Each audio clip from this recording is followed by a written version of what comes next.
Adam Cole, baby! That was a really good show. I will honestly say that NXT Brooklyn 3 honestly really did deliver to me. I talked about this in a video that I made during the show. As I'm watching this NXT TakeOver special, this is probably the second or maybe even the third one in a row that as I'm watching it, I'm just basically saying to myself, I wish that I watched NXT week in and week out just for the fact that these specials always deliver, and I always sort of have to guess the storyline that's going along with it, because sometimes I can't really get everything from watching, just listening to the Observer reviews that I listen to each and every week. I think this really was a really good show. Main event had Drew McIntyre go up against Bobby Roode for the NXT Championship.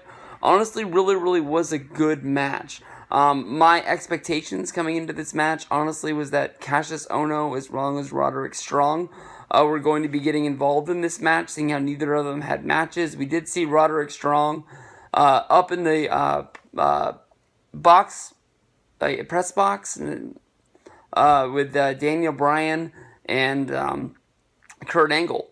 They were sort of hyping up the fact that a lot of these NXT people were rubbing elbows with the GMs of Raw and SmackDown, trying to get moved up to the main roster. We saw Peyton Royce and the other one, I can't remember her name, talking to Daniel Bryan, while Roderick Strong was talking to Kurt Angle. We'll have to see what they do with that, because honestly, in my mind, the build-up to NXT Brooklyn 3 made it really seem like Roderick Strong was a true #1 contender to go up against Bobby Roode that had a chance to beat him. Cassius Ohno was a big name that got left off of this show, and it doesn't seem that he's injured or anything, so it would make sense. As well as those guys, you've got Aleister Black beating Hideo Itami, and now with Adam Cole moving in, you really have 4 guys that could compete and become the #1 contender to go after Drew McIntyre's championship. Maybe Bobby Roode gets moved up.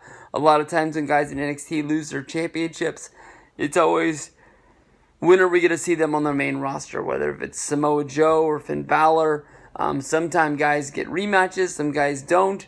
We'll have to see what the plans are. But they got a lot of guys, and the roster looks really strong.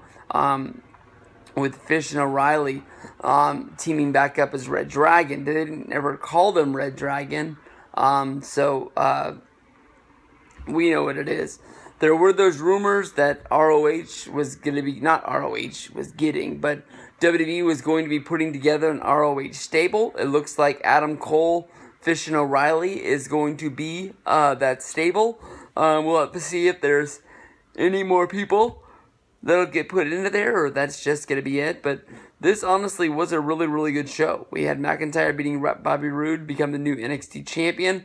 The storyline of that was basically that, Drew McIntyre came to WWE, signed when he was 21 years old, got treated like he was the golden child, got put on the main roster, sort of got lost in the shuffle, didn't get over the way that he was supposed to, got released from WWE, went out on the independents, and found himself and became one of the best wrestlers in the world to come back, and now is the world champion of NXT. Also there we have Asuka, who beat Ember Moon. Ember Moon seemed to have Asuka's number during this match. There was a few times that Asuka had to cheat and basically bend the rules in order to keep her title. So I think Asuka's end is going to be coming sooner than later. Aleister Black beat Hideo Itami in a very stiff match, with Itami bloodying Aleister Black's nose. But Aleister Black seems to me to be one of the baddest motherfuckers in NXT. Be fun to see how long he sticks around, if he's going to be a Finn Balor type of guy, where basically he is in NXT for a long time to become the face of the company, sort of being a homegrown guy, and let these other guys that are coming from ROH and the independents move up from there. We had Sanity beating the Authors of Pain. Authors of Pain came into this undefeated. but Sanity was able to up their game and be able to take it. They weren't able to really celebrate that long, but Alexander Wolf as well as Eric Young were jumped by Fish and O'Reilly, making their name known in the tag team division. They both had wrestled singles matches. I believe O'Reilly lost to Aleister Black, and I can't remember what Bobby Fish did in his debut. But that's a big thing to get the titles off Authors of Pain. I'd like to see them stay in NXT a little bit longer. The guys look really badass, but sometimes when they're in the ring, it's not as crisp, I guess is the word I'm looking for, as it should be. And then in the opening bout, which honestly was very, very good, Andreas Almas beats Johnny Gargano. This is honestly the first time I've seen him win a big match. Johnny Gargano, sort of not really the face of NXT, but is a guy that, could really become a really big mid-card role, or if they even wanted to move him up, could be a main event guy. With Tommaso Ciampa's injury, we haven't really been able to play up on the storyline of them as breaking up as a tag team. But I'm looking forward to seeing where that storyline goes. Hopefully Tommaso Ciampa is ready to go sooner than later.